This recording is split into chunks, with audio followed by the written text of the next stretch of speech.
passer à la remise du prix Violeta Negra, deuxième édition. Pour ce faire, nous allons demander de nous rejoindre ici Thomas Chabrol. Puisque cette année, oui, merci. Bonjour à tous. Ah, de tous les côtés.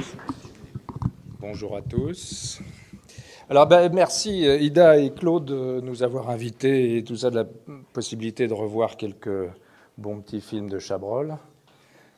Notamment hier, La Rupture, qui était une adaptation assez cocasse, on va dire, de Balloon Man de Charlotte Armstrong.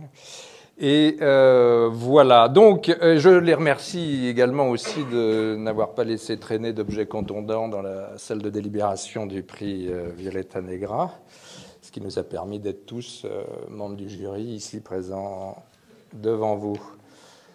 Alors vous avez oublié le téléphone, dit la commissaire, c'est pas ça? Ça, c'est Sauvons la planète. Alors, prix Violeta Negra 2012. Alors, son objet. Quel est son objet, finalement? Mettre en évidence un roman noir aux policiers traduit d'une langue du Sud, espagnol, italien, portugais, grec, turc ou toute autre langue du Sud. Un jury de 7 personnes a donc choisi l'ouvrage gagnant parmi 6 romans présélectionnés par les critiques membres du conseil d'administration de TPS. Jean-Marc Laherrère, Claude Mesplède. Bravo, Claude.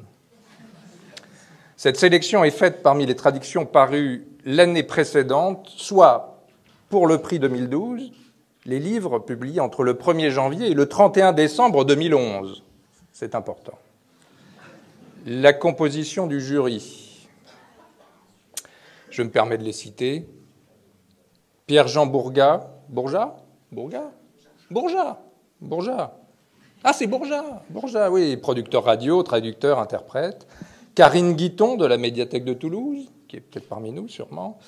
Greg Lamazère, journaliste de Télé Toulouse.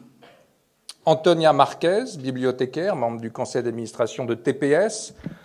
Joëlle Porcher, rédactrice en chef de Toulouse Mag. Et Jean-Paul Vormus, ingénieur, membre du conseil d'administration de TPS. Je l'ai vu au fond là-bas tout à l'heure. Voilà, il envoie des singes dans l'espace, c'est un type admirable. Avec des polars aussi, pour qu'ils ne s'embêtent pas. Voilà. Donc les 6 livres sélectionnés par donc, le conseil d'administration de TPS, je ne vais pas les reciter, ils sont que 2, mais quand même. Hein. L'obscure mémoire des armes de Ramon Diaz Eterovic, du Chili, édition Métayer. La plage des noyés de Domingo Villar, Espagne, chez Liana Levi. D'acier de Silvia Avalone, italienne, donc, chez Liana Levi. La chambre des merveilles, Alfonso Matteo Sagasta, chez Rivage. L'APA, José Carlos Somoza, Actes Sud. Et l'hiver du commissaire Riccardi, de Maurizio De Giovanni, chez Rivage. C'est étrange, ça. Donc, le prix Violeta Negra avait été attribué l'an dernier à Ignacio Del Valle, donc on va voir qui succède à Ignacio Del Valle. Et c'est Silvia Avalone, on prend les mêmes lettres dans le désordre, un peu de choses près, pour D'acier, chez Liana Levi. Voici l'ouvrage.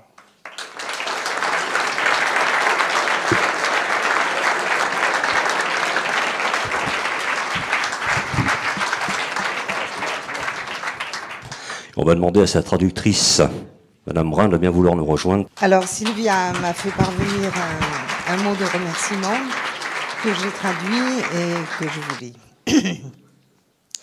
Pour moi, c'est encore une émotion extraordinaire et une surprise sans fin de voir que près de 3 années plus tard, D'acier poursuit son voyage aventureux et continue de promener ses personnages exaltés dans la tête de ses lecteurs. Je crois qu'Anna et Francesca sont les 2 héroïnes du livre, se sont vraiment trouvées bien en France. Avec elles, les critiques et les lecteurs ont pris des gants et les ont particulièrement choyées. Je les imagine toutes les 2, à Paris, sur la terrasse d'un café, ou en Provence, à courir dans les champs de lavande, ou sur la côte d'Azur à prendre le soleil. Ou encore, plus probable à mon avis, cachées dans un coin pour combiner un tour à leur façon.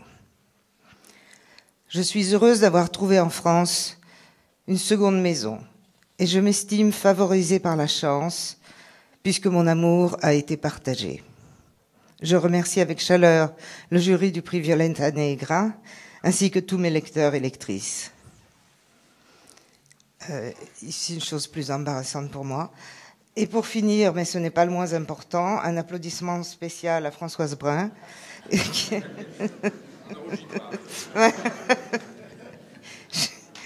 J'ai demandé s'il fallait que je le lise, mais...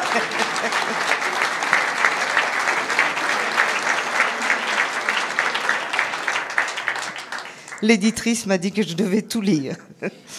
Un applaudissement spécial à Françoise Brun qui a produit cette sorte de sorcellerie, ce miracle en prose, faire parler français à ce fou d'Arturo ou à un Alessio ou un Cristiano. Vive la France!